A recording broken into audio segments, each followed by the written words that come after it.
1954, there was a horse that came over from America, a horse called Never Say Die. Back up to when Never Say Die was foaled and brought into this world. There's a place in Lexington, Kentucky called the Old Hamburg Place. They bred Sir Barton, who was the first American Triple Crown winner. Leasing some of their property in like 1952 was a man named John Bell. His family would go on to own a farm that everyone's familiar with in John Bell.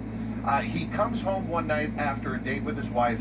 They arrive, it's raining out, and the staff comes from the Foley barn and says, Mr. Bell, you need to come down. There's a foal that won't get out of the straw. It's just totally lethargic.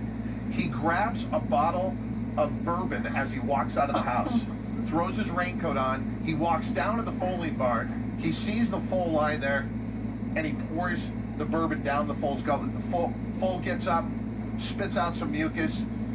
They name the horse Never Say Die. Now, fast forward to his 3-year-old season. He goes to the Epsom Derby. The story is huge on the BBC over in England. And listening on the radio to the story is a young nursing student named Mona Best. She goes to sleep that night, and she has a premonition that Never Say Die is going to win the Epsom Derby. She takes everything she owns, all the money she has, she sells her jewelry, she bets it all on Never Say Die to win the Epsom Derby. He wins at 33 to 1. Oh, wow. Her son comes home, and she says, tell your friends, Paul McCartney, George Harrison, and John Lennon, you can start that band. I just won a bunch of money.